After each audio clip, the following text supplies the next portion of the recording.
This channel does not promote any violent, harmful, or illegal activities. All content provided by this channel is meant for an educational purpose only. মুহূর্তে নজর রাখতে হচ্ছে বজবজের দিকে গুলি চলেছে সেখানে বড় খবর শহরে ফের গুলি তৃণমূল কর্মীকে লক্ষ্য করে দুষ্কৃতীর গুলি বড় খবর গুলিবিদ্ধ তৃণমূল কর্মী কৃষ্ণ মণ্ডলের অবস্থা আশঙ্কাজনক ঠিক কি ঘটেছে সৌভিক আমাদের সঙ্গে টেলিফোনে রয়েছেন আমাদের সহকর্মী সৌভিক দেখো এটা হচ্ছে বজবজ 2 নম্বর বজবজ ডোঙারিয়া দক্ষিণ রায়পুরের ঘটনা এবং তোমাকে জানিয়ে রাখি কৃষ্ণ মণ্ডল তৃণমূল কর্মী এমনটা সূত্র মারফত জানা যাচ্ছে সকাল 11টার সময় এই ডোঙারিয়া মোড়ে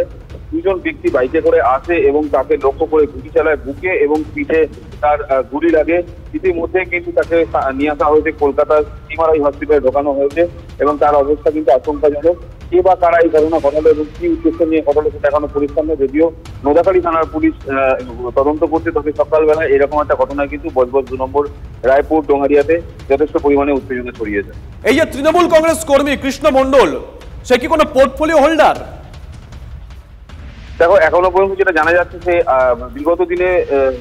কোন একটা পদে ছিল তৃণমূলের কিন্তু বর্তমানে কিন্তু সে সাধারণ একজন কর্মী তবে তার ব্যবসাও বিভিন্ন রকমের ব্যবসা রয়েছে এখন এই গুলি ব্যবসায়িক কোনো কারণে হয়েছে না অন্য কোনো কারণ আছে সেটা কিন্তু এখনো পরিষ্কার নয় তবে কে বা কারা এই ঘটনা ঘটালো এরকম একেবারে সকালবেলায় রাস্তার একটি মোড়ে দুজনে এসে বাইকে করে গুলি চালায় এবং তার ফলে কিন্তু যথেষ্ট পরিমাণে আতঙ্ক ছড়িয়েছে এবং এলাকার যে সিসি ক্যামেরা ফুটেজ সেই ফুটেজ খতিয়ে দেখছে নোদাখালী থানার পুলিশ পাশাপাশি কৃষ্ণ মন্দিরের পরিবারের সঙ্গেও যোগাযোগ করা হলে তারা কোনো বক্তব্য রাখতে চায়নি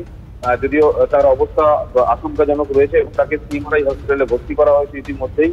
এবং প্রচুর পরিমাণে রক্তক্ষরণ হয়েছে যে সময় এই ঘটনা ঘটে সে সময় কিন্তু ওই এলাকাতে ডোঙারিয়ার যে মোড়ে ঘটনা ঘটে সেখানে অন্যান্য লোকজন ছিল এবং তাদের সামনেই কিন্তু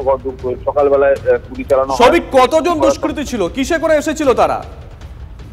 যেটা স্থানীয় সূত্র থেকে যেটা জানা যাচ্ছে বাইকে করে দুজন ব্যক্তি এসেছিলেন এবং সেই সময় ওই মোড়ে কিন্তু এই কৃষ্ণ মণ্ডল তিনি উপস্থিত ছিলেন প্রথমে তাকে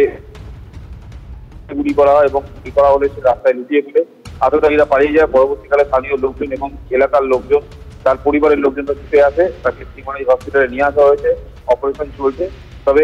সংকটজনক অবস্থায় রয়েছে কৃষ্ণ মণ্ডল। সৌভিক যেখানে ঘটেছে ভৌগোলিক অবস্থান আশেপাশে কিছু আছে জনবহুল কি?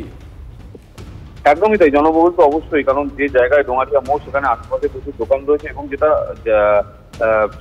সাধারণ মানুষের থেকে জানা যাচ্ছে যে প্রায় নোদাখালী স্থানীয় থানা যে নোদাখালী থানা সেই থানার প্রায় 1 কিলোমিটারের মধ্যে এই ঘটনা ঘটে কে বা কারা এই ঘটনা ঘটালো গোটা ঘটনা খতিয়ে দেখছে পুলিশ। সঙ্গে দেখো সৌভিক লিমা দুটো ছবি একসঙ্গে দেখাচ্ছি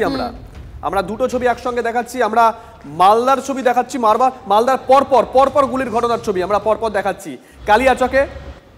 মাথা থেতলে দেওয়া হয়েছিল দেখো এখানে দুলাল সরকার তারা করছে দুষ্কৃতীরা পাশাপাশি আমরা একটু আগেই দেখাচ্ছিলাম ভলিবল টুর্নামেন্ট সেখানে শূন্যে 4 জন গুলি চালাচ্ছে এখনো পর্যন্ত অধরা তারা অন্যদিকে আমরা দেখাচ্ছি বজবজে গুলি